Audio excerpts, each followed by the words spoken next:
BA भाग प्रथम भारतीय संस्कृति के मूल तत्व। प्रश्न है, भारतीय संस्कृति की विशेषताएं। भारतीय संस्कृति अपनी अनेक विशेषताओं के कारण विश्व की सभी संस्कृतियों में श्रेष्ठ एवं सलाद मानी जाती है। इस आर्य संस्कृति की विशेषताएं, प्रथम है प्राचीनता,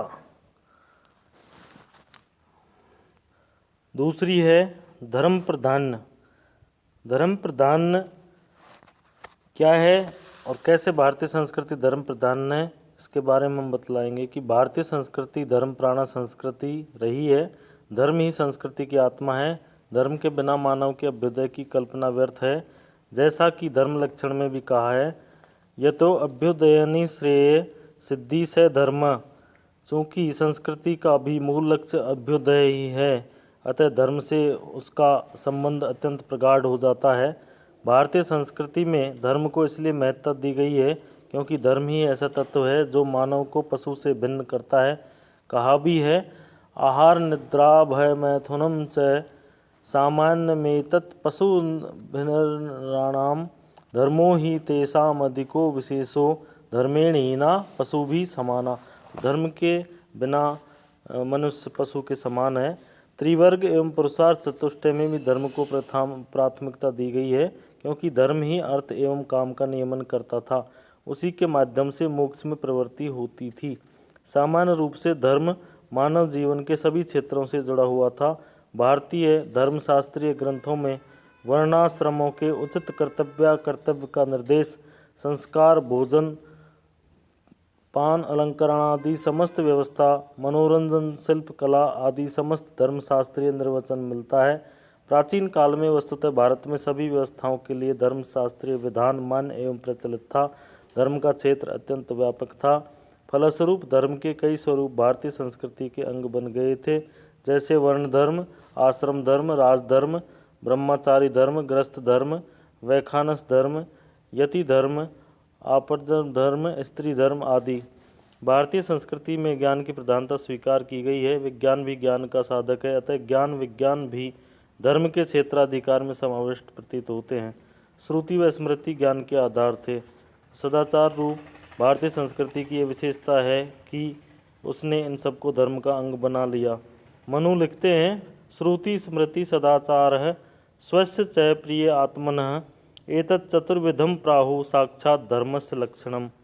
धर्म का प्रथम आधार श्रुति है, अतः भारतीय संस्कृति में श्रुति को ही परम प्रमाण माना गया है। श्रुति से अविरुद्ध रह कर ही स्मृति को भी प्रमाण कहा गया है। सदाचार के अंतर्गत कई कर्तव्य जोड़ दिया गया है, जैसे यम, नियम, तप, स्वाध्याय, धर्म, क्षमा, अस्तेय, शुचि, मति, दम, अहिंसा, इंद्रिय निग्रह इत्यादि। अतः ये धर्म में समाविष्ट हो गए हैं। तृतीय जो विशेषता है भारतीय संस्कृति की, वो है धर्म सहिष्णुता। धर्म सहिष्णुता से तात्पर्य हमारी संस्कृति धर्म के बारे में सहिष्णुता का भाव रखती है, पर्याप्त उदार भाव रखती है, वह धर्म के प्रति उदार है। भारतीय संस्कृति के लिए श्रुति एवं स्मृति में सनातन शब्द का प्रयोग किया गया है। इसका तात्पर्य है कि वह धर्म जो आदिकाल से चला आ रहा है। यह भारतीय धर्म किसी संप्रदाय, जाति आदि से बंधा हुआ नहीं है, किंतु जब विश्व में अन्य संस्कृतियां पनपी तो जाति के आधार पर धर्मों का प्रादुर्भाव हुआ। ये धर्म सनातन धर्म के समानांतर नहीं थे, इनमें कई प्रकार की विषमताएं थी। बौद्ध, जैन, सिख, फारसी आदि कालांतर में उत्पन्न धर्म वैदिक धर्म से कई बातों में विरोधी थे, किंतु भारतीय संस्कृति ने सब धर्मों के प्रति उदारता दिखलाई। अतः बौद्ध, जैन एवं सिख धर्मों को कालांतर में सनातन धर्म का अंग मान लिया गया। इस्लाम धर्म तलवार के बल पर भारत में प्रविष्ट हुआ था, किंतु सनातन धर्म की सहिष्णुता के कारण ही सनातन धर्म अपने मार्ग पर चलता रहा। भारतीय संस्कृति में धार्मिक उदारता के कारण अनेक विदेशी जातियों ने भारतीय होने का गौरव प्राप्त किया। वे भारतीयता का विरोध न कर सकी। वर्षों तक इस्लाम का राज्य हमारे देश पर रहा, परंतु भारतीय संस्कृति की धर्म सहिष्णुता ने ही अकबर जैसे इस्लामी शासक को भी धर्म सहिष्णु बनने पर मजबूर कर दिया। इसी तरह से अन्य कई शासक थे जिन्होंने भारतीय संस्कृति को अपनाया। चौथी विशेषता है यज्ञ प्रधान। भारतीय संस्कृति में यज्ञ को प्रधानता दी गई थी और ये वैदिक परंपरा से आदिकाल से ही यज्ञ को संपूर्ण सृष्टि को ही यज्ञ से उत्पन्न माना गया था। पुरुष सूक्त में देवताओं द्वारा प्रवर्तित यज्ञ परंपरा की बात कही गई है। विद्वानों ने भी यह मानना है कि यज्ञरूप प्रयोजन की सिद्धि के निमित्त ही वेदों की रचना की गई, क्योंकि वेद मंत्रों से ही यज्ञों में विनियोग के उद्देश्य पूर्ण होते थे। वैदिक मानव का प्रमुख कर्म यज्ञ ही था। यज्ञ को ही प्रजापति कहा गया था। यज्ञो वही प्रजापति, यज्ञ को सनातन माना गया था। सृष्टि के साथ ही प्रजापति ने यज्ञ विधि का विधान किया है। भारतीय संस्कृति में यज्ञ के 3 स्वरूप माने गए हैं: वैदिक यज्ञ, स्मार्त यज्ञ एवं लौकिक यज्ञ।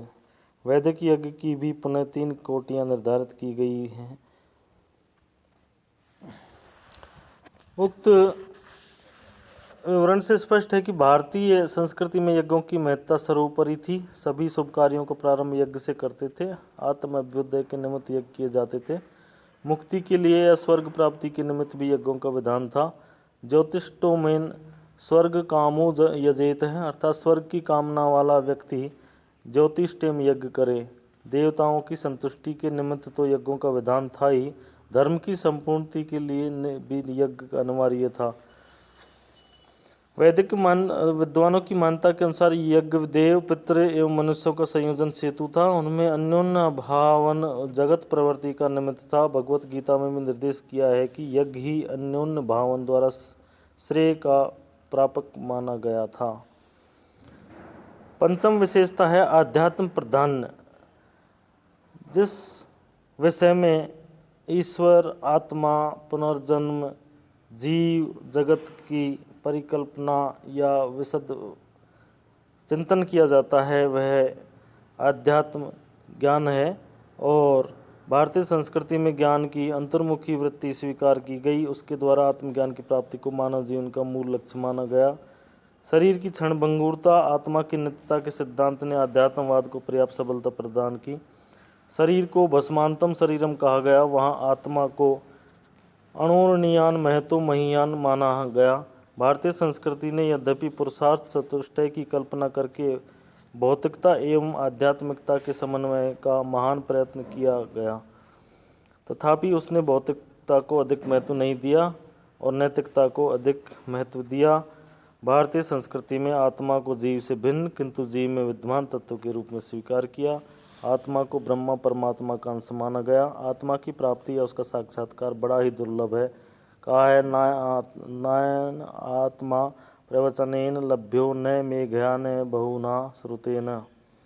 आत्मा को आधार मानकर ही दृष्टिकोण के भेद से षड दर्शनों का प्रारंभ हुआ। आत्मा एवं परमात्मा के समालोचन से ही सृष्टिवाद की संपूर्ण परिकल्पना सोद्देश्य प्रतीत होती है।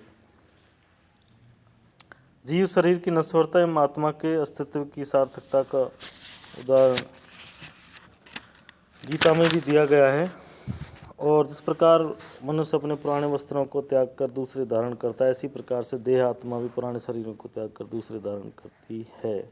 वस्तुतः परमात्मा निखिल ब्रह्मांड का नियंता है और ठीक उसी प्रकार आत्मा भी संपूर्ण प्राणी शरीर का नियंता है। आत्मा के अस्तित्व से ही प्राणी का प्राणित्व संपन्न होता है, अतः आत्मचिंतन प्राणी का प्रथम कर्तव्य है। छठी विशेषता है समन्वयवादिता।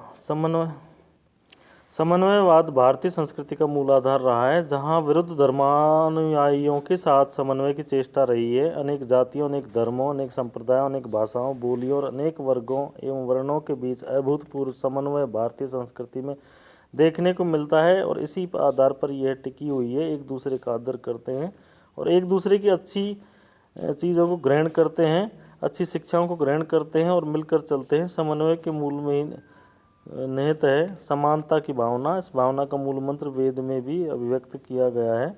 समन्वयवादी प्रवृत्ति का ही परिणाम है कि संस्कृति में समन्वित पारिवारिक जीवन की कल्पना की गई है। उसके लिए सामाजिक सामंजस्य की आहार्यता भी स्वीकार की गई है। यहाँ ज्ञान व कर्म का समन्वय है, उपासना व भक्ति का समन्वय है, भोग व मोक्ष का समन्वय है, जीव और ईश्वर का समन्वय है, आत्मा परमात्मा का समन्वय है, अर्थ और काम का समन्वय है। समन्वय के विविध रूपों की परिकल्पना भारतीय संस्कृति की महत्वपूर्ण विशेषता है। सप्तम विशेषता है व्यक्ति निर्माण एवं चरित्र निर्माण। भारतीय संस्कृति व्यक्ति के निर्माण और चरित्र निर्माण पर ध्यान देती है और मानव को पशु से पृथक कर सच्चे अर्थों में मानव बनाती है। इसमें चरित्र को प्रधान स्थान दिया गया है। इसमें मानव जीवन को सोद्देश्य बतलाकर जीवन के परम लक्ष्य की ओर मानव को उन्मुख कर दिया गया है। मानव अपने लक्ष्य की ओर निरंतर बढ़ता रहता है। भारतीय संस्कृति में ज्ञान का उन्नयन मानव को सदैव विवेक प्रदान करता है, तो कर्म पथ पर बढ़ते रहने की प्रेरणा उसको सफलता की काफ़ी नज़दीक ले जाती है। व्यक्ति के व्यक्तित्व को पूर्ण एवं परिपक्व बनाने के लिए भारतीय संस्कृति चारित्रिक गुणों के प्रसार पर बल देती है। सदाचार के अंतर्गत कुछ चारित्रिक गुणों को धर्म अर्थात कर्तव्य बना दिया गया है तथा अकर्तव्य से बचने की प्रेरणा दी गई है।